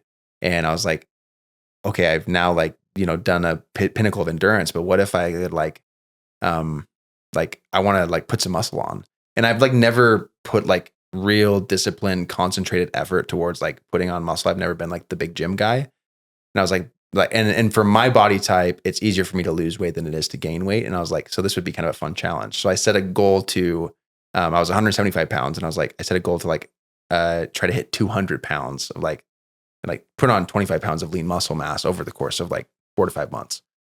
And so I, committed to doing that. I went to ChatGPT, made my plan, made my diet plan and my, like workout plan. For I think 4 months later, I hit 200, and I was like bigger than I'd ever been. And it was, mostly muscle, I'm happy to report. But yeah, it was a fun kind of journey on the opposite side. So that's so cool, man. Yeah. I love it. What's the biggest difference between like doing that endurance stuff versus weightlifting and strength training? Yeah. I don't want to kibosh the people that are big gym rats, because like I'm one of them now. I like going to the gym every day, but I found strength training to be like way easier. Like, oh my gosh, like the endurance stuff was just mentally hard, right? Because you just had to be, there's so much time, and like, so like it just, the endurance stuff is hard. Whereas like you go to the gym for an hour, get a good pump on, you feel awesome, and like your day's done, you're chilling, right? And so, yeah, I think that was one of the, I can't remember exactly the question you asked there. Just the difference between the two workout styles. I think it was just like, it was a lot. I found it a lot easier, and I found it also honestly more enjoyable. And clearly the training was just so different, right? All of a sudden now I was trying to eat like a ton of protein, like stuff my body with tons of food and tons of calories to make sure that I was like meeting the needs that my body was demanding to grow the muscle. And then, it was just like high intensity, really quick, pumps, and then like breaks. And then it was just a very completely different training. So, what did you learn from endurance stuff that helped with strength training? Just the plan, right? Like make the plan, stick to it. So I was like, hey chat, I'm trying to gain 25 pounds of lean muscle mass over the course of like 4 months. Like write me up a diet plan and like a workout plan. And I put in all the variables and inputs and stuff, and it did it. And I just followed it. So like I made sure I hit like my protein count every day. I made sure that I did like the lifting every day. And the concept is pretty simple too, right? Like if you want to grow your muscles, assuming that you like eat enough and everything else, like you just need to rip your muscles, like just like little tiny fibers, right? And so you just go and follow the routine, and then like it was just funny how like the results follow. Like all process focused, and then like the results end up coming. Cool. Yeah. And it's just what? Lift, heavy weights. Yeah, like lift Eat heavy, protein. eat protein, like eat mostly clean so you don't get a lot of fat, right? Or you don't get fat, but like yeah, eat like clean whole foods, lots of protein, and lift according to your training plan, and you'll get there. I think people think, sometimes if you're not in good physical shape, Yeah. you might look at someone who's going to the gym and just think, that's never going to be me. Yeah, sure. Yeah. But is it? I think, and I want to be respectful of all body types because everybody has different body types, and like they might have certain things that are certain barriers, that are unique. Like, I mean, if like somebody has super high insulin, then maybe there's certain things that are making things harder for them, right? So I don't want it to sound like a silver bullet and that it's super easy for everybody. And so people should explore that. But yeah, like it really is conceptually as simple as like, this is what I'm eating every single day. This is what my workout plan looks like every single day, making sure you're getting enough rest along with it. And then you put in the inputs and you get out the right output is like really all that it is. Yeah. Super cool. Yeah. I mean, anybody could, totally change your physical health in not a very long time, 4 or 5 months, right? Yes. Yeah. And you can have a totally different life if you just commit to it. And 100%. And it gets hard, right? Because you have lots of responsibilities. Typically, if you're like have a family and you have a job, like it's very like I've seen as I've gotten back into work and stuff, it's been more complicated to stay as like rigid and disciplined with like the specific routine every single day. But if you want to get the results, then you have to be that way. what have you noticed is the difference in how your relationships go, work goes when you're physically healthy? I mean, I've never met anybody that doesn't feel better after having like a productive physical morning, right? Like I've never met somebody that like, I feel worse today because I went and like lifted weights or like went on a run. And so I think that it gets like your mind right. Like you're up, you're alert, you're ready, you're awake. And it also is like sets the tone. Like if you can keep that commitment to yourself, like one big commitment that day, like you're disciplined. Like you can can keep all of the other commitments that you have that day with all of your different work, responsibilities, family responsibilities. I think like a simple, like there's a Marine, whatever that said that if you make your bed every day, right? You've seen probably that motivational clips, like just make your bed every day. You knock off this one thing that's like, I'm disciplined. I did one thing today that I was committed to. It like makes keeping all the other commitments easier. So cool. Yeah. Fantastic, man. Yeah. Great advice. So you do the lifting. Yeah. And as you're doing it, this idea comes to you. New wave of purpose, new wave of calling. Yeah. The app. I feel like I'm a disaster. I'm going all over the place. No, but yeah. Tell us about how what you were doing with lifting, flowed into this next big idea in your life. I was, I've always like had an interest in like food, and I've always been like pretty disciplined and just trying to eat like healthy foods, like just very like health conscious in general with like food and I've also always had like a lot of interest in like launching like a consumer app. Like I've like, back in school, it was really cool in tech to, build apps and stuff. And I couldn't really build an app because I wasn't a developer, but I've always had that kind of dream of doing something like that. And so when I was building all of my different like, diet plans and everything through ChatGPT, I was like, it'd be kind of cool if like there was an app that could, that you could not only structure your meal plan every day, and also like make grocery shopping easier, where like you added meals to your meal plan and then have it automatically just go to order at Walmart so that it showed up on your doorstep. But then also like my social media feed was like all of this super healthy, natural, like whole foods and like meals that were like good for you and they tasted really good. Cause a lot of people think that like, if I have to eat healthy, then it's just like not good. But there's the amount of like delicious and also healthy meals that are online is like numberless. And so we basically built an app that you can see something on social media that like you like some meal, and then you can just press a button and it imports it directly into the app, and it automatically can put it on your meal plan, and then automatically create your grocery list. And then you can send the order. And so it just makes meal planning and actually following through with your goals a lot easier. And then you're also building this repository of all these like healthy recipes. So instead of me eating like a bowl of ice cream at night, I can go through my recipes of all these like healthy desserts that are more natural and whole food, and then just make one of those one night. So yeah, it's been kind of cool. So this app is called Ripe. Yeah. I highly recommend people check it out. Yeah. It's super cool. Yep. Thank you. And I love how you built it, because you've talked today about this idea of discipline. Yeah. How that's so important for your life, and it's important for wherever you want to go. Yeah. Especially important in health. Yeah. And you built this app where it really like helps you so much with your discipline. Yeah. 100%. Yeah. So I think one of the hardest parts of getting in shape is obviously eating. Yeah. And probably because that's just like one of our neurological traps and our cravings. And yes. And we live in this society that is so unhealthy. Yes. Oh, tomorrow's a Super Bowl. Yeah. Yeah. And you watch the Super Bowl, and you're going to see so many ads for just terrible, terrible things that you could eat. All the Little Caesars pizza and beer. And it's easy to hijack people's discipline that way and 100%. Get you to eat crap that makes you feel bad. 100%. But you thought, okay, I'm going to totally change this idea, fill my feeds with healthy recipes. Yeah. And then like, it's like a different dopamine hit. Yeah. It's like, oh, I'm excited because I could eat this healthy thing. Yeah. And you make it so easy that you click on the Ripe app, and then you can get all of the ingredients from that thing you saw sent to your grocer. Yes. And then delivered right to your door. Yes. So you don't have to order the Little Caesars pizza. You can order the healthy chicken and rice and all that helps you grow. It's amazing. Sounds awesome, right? Yeah. It's totally amazing. Yeah. No, it's been really cool. I mean, like you see, it's kind of sad that like what we consider as like snacks for kids today is basically just a bunch of junk food. Like it's like just a bunch of like gummy bears and fruit snacks and like all of this processed chemically like built foods.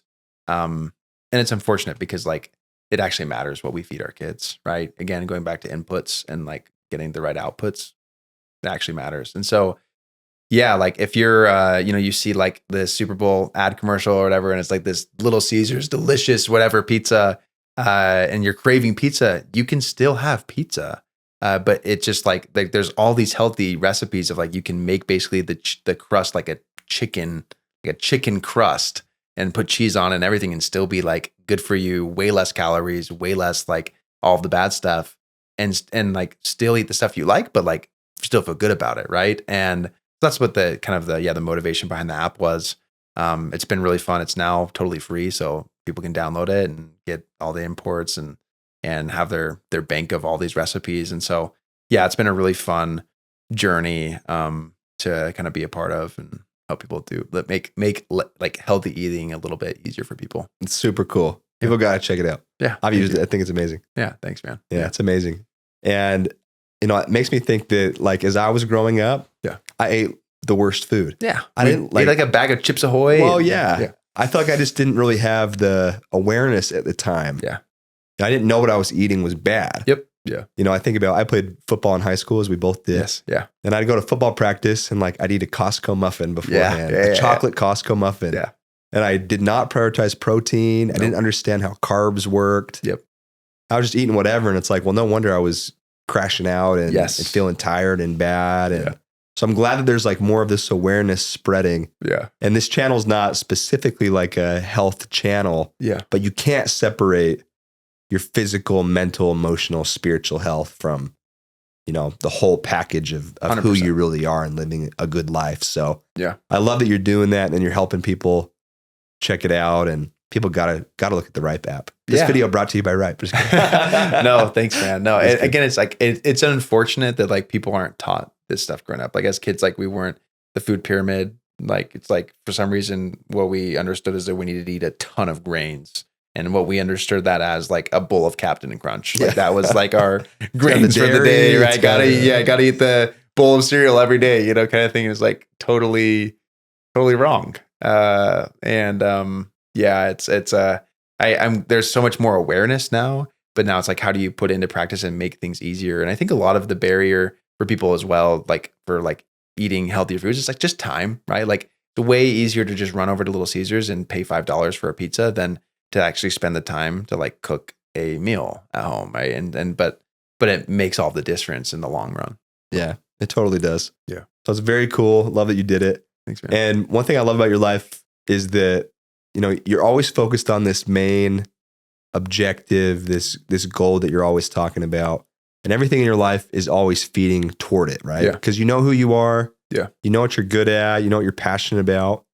And I just love how like these waves wash over you and you follow them every time. Like, yeah, you know, Boeing, sales, triathlon, weightlifting, make an app. Yeah. You're just following like the right things that come to you. Sure. And it's really powerful. And I have this idea that I think we're always just manifesting these like broader ideas that exist and like want to come through us in some kind of way. Yeah, sure. It's kind of, I don't know how to explain it, but it's like mystical, kind of spiritual. Yeah. So how can someone live their life tapped in to those waves of purpose and passion in the way that you have? I think it boils down to like self-reflection. Like if you're religious, then naturally, mostly you've been taught to like pray. You've been taught to like meditate, right? Take like time away from like the busy noise and like really ponder and like reflect on your life and like what you want your life to look like, what you want it to be, what you want it to mean, what matters to you. Like I would encourage people to do that, right? Because like that's how you start to get a glimpse of like, oh, this is where I want to be, and like this is like what the universe essentially is kind of like pushing me towards, if you will, right? So yeah, I think I attribute a lot of it to just being like highly self-reflective and thinking about like and like having an experience and then trying to really analyze it, what I learned from it, and maybe being like even overly analytical at times of like, okay, this is like all the stuff I learned and this is the stuff I want to get better at. Yeah, I think that it really stems from that though, is just like taking time to like really deeply reflect on this type of stuff. Yeah, really deep. Were there any moments in your life when you felt hit with this idea that you just had to do it? Like, you know, the idea of running an Ironman, for example. Yeah. How did that hit you? Where did it come from? I think I was, the Ironman was one that was just like, I was just on the journey, you know, like I had done now 2 triathlons. And I'm like, okay, people should start asking the question, not necessarily, like where, like I need to get here. As long as I can get here, then I'll be happy, whatever. But people should start asking the question, like, how far can I go? Because then that puts the destination like basically limitless. Right. And so when I did those 2 different triathlons, I was like, okay, that was hard, but I feel like I still have more in the tank. And so I wanted to do the other one, right? And prove that I could do that other one and then go double again. So I think if people ask themselves like, how far can I go? And then they just keep on like pushing themselves, then they'll be able to, basically achieve all of the things that they want to accomplish. Cool. Yeah, I think that's true too. I love the idea of like, how far can you go? Yeah. It's limitless. Yeah. Because so many of us, we do have like these mental limits. Mm-hmm. We have these mental blocks. And part of getting past where we are right now is being able to see that like there is wider opportunity available to us, but sometimes we can't see it. Yeah. One of my mentors, he was talking about the idea that, you know, God, he's a very religious, faithful man. Yeah. God created us and God created a world for us, right? He didn't just create like a room for you or like a house. He created a whole world. Yeah. And he wants us to be as expansive and as big as possible. And when we have that mentality, like we can achieve so much more than we think possible, right? Yeah. Like you can grow a company to whatever with Limbo, you know, multi-million. You can finish the Ironman race. You can be a great dad to 3 kids just like you are. And all those gifts, all that goodness is just waiting for us pretty much. Yeah, it's kind of interesting as well that he not only gave us the earth and the world, but all of a sudden there's all these other planets. Like, what are all the other planets doing out there? I don't know. I don't know if that's a sign that we're supposed to go even beyond. Yeah. Right. But yeah, we got to have a bigger mentality and want it for everybody. Kind of this last idea I want to talk about with you was something that we talked about earlier in the podcast episode, where we're talking about the idea that there's no need to compare yourself to somebody else. Yeah. And I always think about it like we're these eternal beings. I always talk about that on this channel. Yeah. We're here having this physical experience, learning and growing in our own curriculum. Yeah. Like we're all on our own curriculum. Yeah. Yours is so different than mine. Sure. And I think you have that perspective. So what advice would you give to people who, might feel like low self-worth or don't know how to like find their own way? What would you advise them on in regards to this comparison and this individual curriculum idea?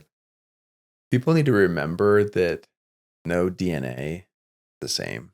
That we're all, I mean, I don't know if twins are, but like maybe they are. I don't know. But every single person is like uniquely designed, and like they bring something unique and real and authentic and like impactful to the world, even if it's just so small. Like you think of the really, there have been people that have created companies that solve so many problems around the world. There have also been just like somebody that just like helps a grandma that's like down the road that like needs help, like that her husband just died or something, right? She's a widow now. And like, you'll never know the good that you've done. Like there have been like people that have made like that, like my time or my path with them was so small, but they made such a significant, meaningful impact on me that they like just like never know. So I think that what I would just tell people is that, like you have something unique to offer the world, and it's your job to kind of find out what that is through self-reflection and through rapid exposure to a bunch of different things. But you have inherent value, and that you're valued and loved, and I've because of my faith, I believe that like there is a God and that like he loves all of us wholly and completely and unconditionally. And like having that belief, like knowing that like there's somebody that like loves you and like believes in you and is like rooting on for you, like that means the whole world, I think, to me, and could mean something to a lot of other people. Yeah. I love that. And I agree with you. And I feel much the same way. Yeah. And it really kind of, for me, boils down to this idea that you mentioned, which is you don't have to do like something super huge for it to be meaningful. Yeah. The way I think about our lives is that it's not a quantitative measurement. Oh, yeah. Money's not the measurement. Nope.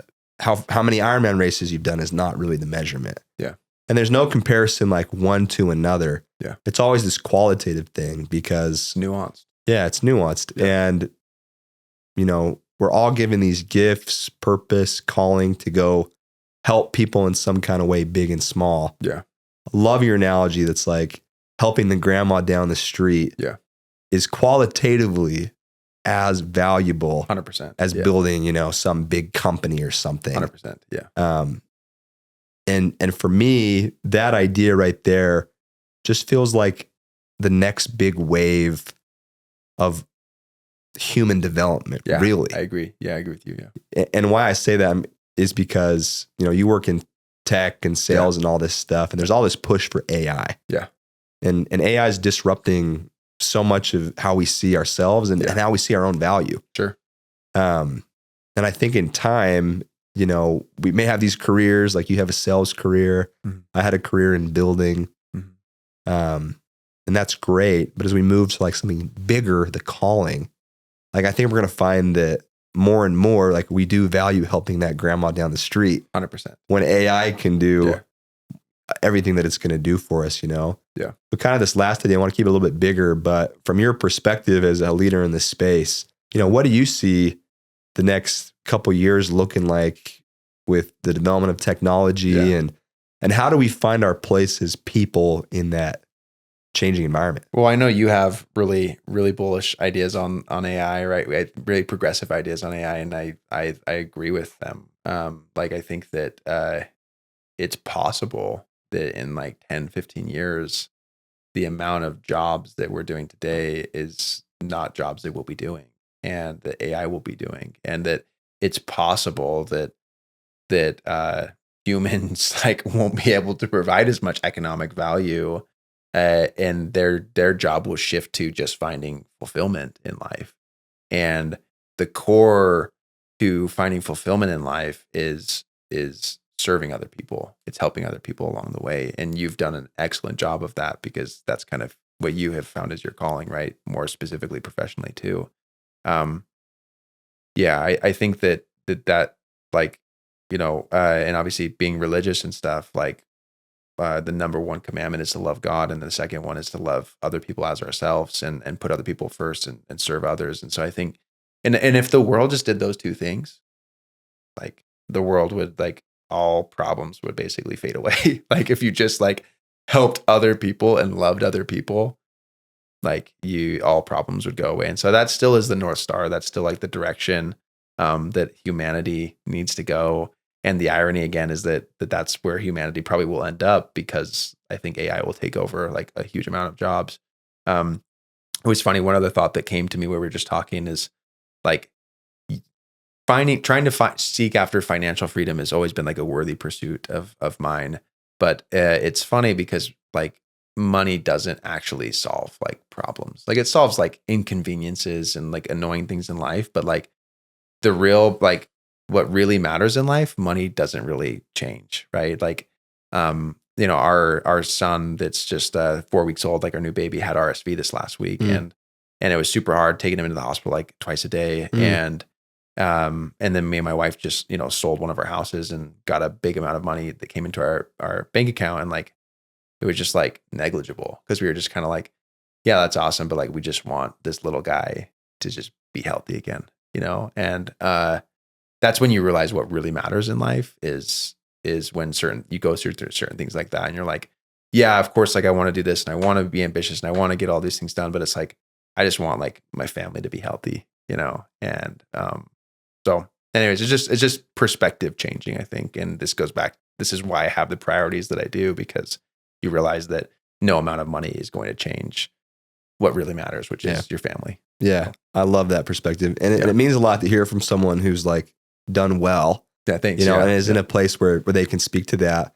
And I've enjoyed, kind of in the last year or so, I've been doing more coaching with people. Yeah, and I found what you said to be the theme, like over and over and over again, where it doesn't matter if like I'm talking to someone who's just out of school trying to find their way, or I've talked to people who are doing like close to $1 billion in sales for their company. Yeah. And like, that's not really the end goal. No. Yeah. And it's really about how do you live as who you really are? Yeah. Be fulfilled. How do you take care of your family? Keep them healthy. Yes. Like those things are worth so much more to us 100%. Yeah. Than, some kind of outside wealth. Yeah. And again, I think it all comes back to the idea we talked about, that it's inside out. Yeah. And those things are always just reflections of what's going on internally. 100%. Rather than the other way in. So I really appreciate your perspective. I appreciate your boldness to like live as who you really are. Cool. Make the jumps, man. Do the big things and all the light and goodness that you bring to the world because of who you are. You benefited my life like crazy. Well, the feeling's mutual, man. It's been awesome to watch your journey and stuff too here. So thank you, man. Yeah. Well, thank you for being here. Of course. Again, this is Jake Westbrook on the Oversoul podcast. Grateful to have you, man. Happy to be here. Thanks again, man. Excited for your next steps. Yeah. We'll see what happens. Right on. See you, brother.